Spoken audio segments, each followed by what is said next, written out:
પાઠ 15 સરકાર સૌપ્રથમ વિકલ્પો આપેલા છે। દુનિયામાં સૌથી મોટી લોકશાહી ધરાવતો દેશ કયો છે? ભારત। વિશ્વમાં સૌથી વધુ મતદારો ધરાવતો દેશ કયો છે? ભારત। દેશના સુચારુ વહીવટ માટે સરકાર કેટલા સ્તરે કામ કરે છે? 3। ગામ કે શહેરનો કાર્યભાર કોણ સંભાળે છે? સ્થાનિક સરકાર। આપણા દેશમાં કઈ શાસન વ્યવસ્થાનો સ્વીકાર કરવામાં આવ્યો છે? લોકશાહી। યુએસમાં કયા પ્રકારની લોકશાહી વ્યવસ્થા છે? પ્રમુખશાહી। નીચેના પૈકી સરકારનો પ્રકાર કયો છે? આપેલ તમામ: સામ્યવાદી, રાજાશાહી અને લોકશાહી। ડી।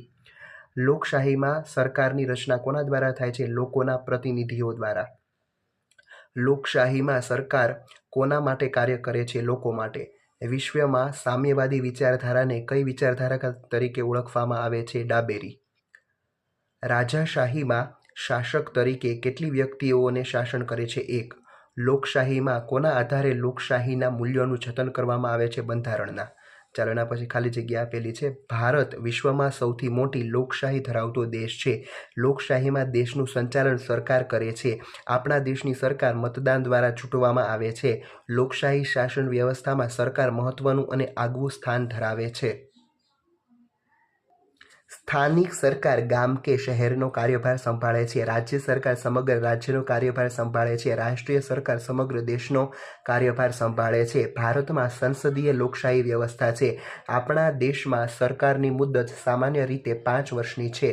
વિશ્વમાં સામ્યવાદી વિચારધારાને ડાબેરી વિચારધારા તરીકે ઓળખવામાં આવે છે।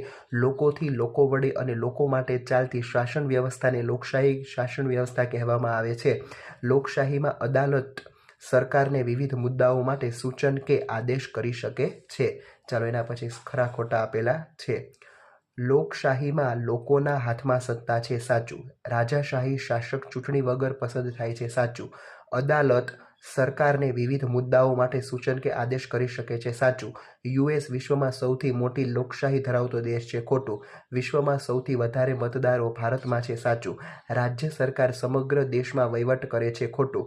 લોકશાહીમાં લોકો મતદાન દ્વારા પોતાના પ્રતિનિધિઓને ચૂંટે છે, સાચું। આપણા દેશમાં લોકો વડાપ્રધાનની પસંદગી કરે છે, ખોટું। લોકશાહીમાં માનવ અધિકારોનું રક્ષણ અને સંવર્ધન થાય છે, સાચું।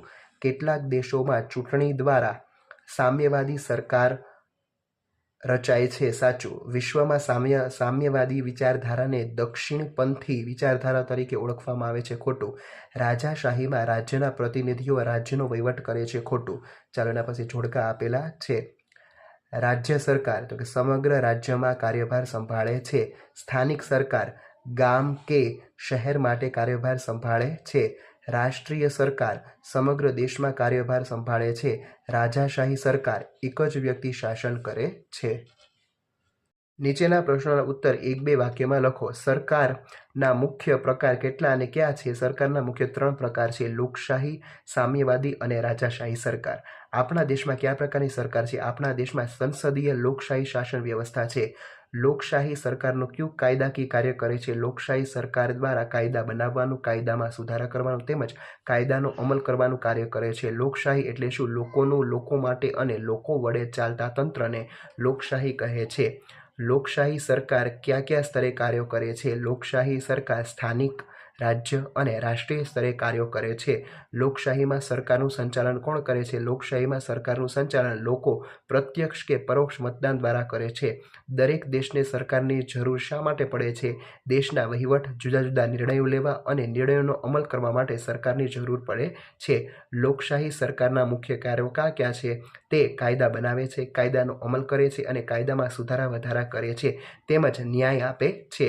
સમગ્ર રાજ્યનો વહીવટ કોણ કરે છે? સમગ્ર રાજ્યનો વહીવટ રાજ્ય સરકાર કરે છે। સામ્યવાદી સરકાર શાસન વ્યવસ્થાનું સંચાલન કેવી રીતે કરે છે? સામ્યવાદી સરકાર સામ્યતા અને સમાનતાને આધારે સંચાલન કરે છે। વિશ્વમાં સામ્યવાદી વિચારધારાને કઈ વિચારધારા તરીકે ઓળખવામાં આવે છે? વિશ્વમાં સામ્યવાદી વિચારધારાને ડાબેરી વિચારધારા તરીકે ઓળખવામાં આવે છે। રાજાશાહીમાં કોને જ મહત્વમાં આપવામાં આવે છે? રાજાશાહીમાં શાસકની સુખાકારી, સુવિધા કે વ્યવસ્થાને જ મહત્વ આપવામાં આવે છે। નીચેના વિધાનોના કારણો લખો। લોકશાહીમાં લોકોને કેન્દ્ર સ્થાને મનાય છે કારણ કે લોકશાહી સરકાર એટલે લોકોનું, લોકો માટેનું અને લોકો વડે ચાલતું તંત્ર। લોકશાહીમાં લોકો મતદાન દ્વારા પોતાના પ્રતિનિધિઓ ચૂંટે છે। એ પ્રતિનિધિઓમાંથી દેશના વહીવટ માટે સરકારની રચના કરવામાં આવે છે। એ સરકારે લોકમત અનુસાર દેશનો વહીવટ કરવો પડે છે. જો સરકાર લોકોની ઈચ્છા મુજબ વહીવટ કરતી નથી તો લોકો આગામી ચૂંટણીમાં તેને ફરીથી વહીવટ સોંપતી નથી. આમ લોકશાહીમાં લોકોનું જ સાર્વભૌમત્વ હોવાથી તે કેન્દ્ર સ્થાને મનાય છે. ચાલો એના પછી બીજું કારણ આપણે આપીએ. લોકોના અધિકારો રાજાશાહીમાં જળવાતા નથી, કારણ કે રાજાશાહીમાં વ્યક્તિ કેન્દ્રી શાસન હોય છે. તેમાં રાજાનું પદ વારસાગત હોય છે. રાજાશાહીમાં લોકોને પોતાનો શાસક ચૂંટવાનો અધિકાર હોતો નથી. રાજાશાહીમાં સર્વ સત્તા રાજા પાસે હોય છે. તેમાં રાજાની ઈચ્છા એ જ કાયદો હોય છે. તેના નિર્ણયો જ આખરી ગણાય છે. તેથી રાજાશાહીમાં લોકોના અધિકારો જળવાતા નથી. ચાલો પછી ત્રીજું કારણ આપેલું છે, સરકાર કાયદામાં ફેરફાર કરે છે. કારણ કે લોકશાહીમાં દેશના વહીવટ માટે લોકોને ચૂંટેલા પ્રતિનિધિઓમાંથી સરકારની રચના થાય છે. સરકાર બંધારણને ધ્યાનમાં રાખીને લોકોના હિત માટે જરૂરી કાયદા ઘડે છે. લોકશાહીમાં જો લોકમત બદલાય તો સરકારે ઘડેલા કાયદામાં સરકારે અમલમાં મૂકેલા કાયદામાં ફેરફાર કરવા પડે છે. તે સત્તા ધરાવે છે. આથી સરકાર કાયદામાં ફેરફાર કરે છે. નીચેના પ્રશ્નોના ઉત્તર ટૂંકમાં લખો. સરકારની જરૂર શા માટે છે? સરકારની જરૂર નીચે મુજબ છે. દેશને નિર્ણયો તેમજ તે નિર્ણયોનો અમલ માટે સરકારની જરૂર પડે છે. દરેક દેશના બંધારણ અનુસાર કાયદા બનાવવા, તેને અમલમાં મૂકવા તેમજ તેમાં સુધારા કરવા સરકારની જરૂર પડે છે. લોકશાહીમાં લોકોની ઈચ્છા મુજબ વહીવટ ચલાવવા સરકારની જરૂર પડે છે. તે લોકકલ્યાણના કાર્યો કરે છે. દુનિયામાં સરકારના મુખ્યત્વે કેટલા પ્રકાર જોવા મળે છે? દુનિયામાં સરકારના મુખ્યત્વે 4 પ્રકારો જોવા મળે છે. લોકશાહી સરકાર, સામ્યવાદી સરકાર, સરમુખત્યારશાહી સરકાર અને રાજાશાહી સરકાર. ભારતમાં એક જ સ્થળેથી વહીવટ કરવો શા માટે શક્ય નથી? ભારત ખૂબ વિશાળ અને વિવિધતા ધરાવતો દેશ છે. જો એક વ્યક્તિ વહીવટ કરવામાં આવે તો અનેક સમસ્યાઓ અને મુશ્કેલીઓનો સામનો કરવો પડે છે, તેમજ નાગરિકોને ભારે હાલાકી ભોગવવી પડે છે. તેથી ભારતમાં એક સ્થળેથી વહીવટ કરવો શક્ય નથી. લોકશાહીમાં સરકારનું શું મહત્વ છે? તો કે લોકશાહીમાં સરકારનું મહત્વ, પહેલું, લોકશાહીમાં સરકાર લોકોને કેન્દ્રમાં રાખીને કાર્ય કરે છે. બીજું, તેમાં માનવ અધિકારોનું રક્ષણ તેમજ જતન થાય છે. અને ત્રીજું, તે લોકોના સર્વાંગી વિકાસ માટે ખૂબ જ મહત્વ ધરાવે છે. સરકારે ઘડેલા કાયદાઓનો બરાબર અમલ ન થતો હોય તો શું કરી શકાય? સરકારે ઘડેલા કાયદાઓ બરાબર અમલ ન થતો હોય તો તેની સામે અવાજ ઉઠાવવામાં આવે છે. તે માટે અદાલત સમક્ષ ફરિયાદ પણ કરી શકાય છે. અદાલત દ્વારા કાયદાનો બરાબર અને યોગ્ય અમલ કરવા સરકારને આદેશ આપી શકે છે. ચાલો એના પછી 8મો પ્રશ્ન, ટૂંક નોંધ લખો. લોકશાહી સરકાર તે નીચે મુજબ છે. પહેલું, લોકશાહી સરકારમાં લોકો મતદાન કરીને પોતાના પ્રતિનિધિઓ ચૂંટે છે. લોકશાહી સરકાર લોકો વતી દેશની શાસન વ્યવસ્થા સંભાળે છે. લોકશાહી સરકારનું સંચાલન પ્રત્યક્ષ અથવા પરોક્ષ રીતે લોકો જ કરતા હોય છે. આ સરકારમાં સત્તાનો અંતિમ દોર લોકોના હાથમાં હોય છે. લોકશાહી સરકાર હંમેશા માનવ અધિકારોનું રક્ષણ અને જતન કરે છે.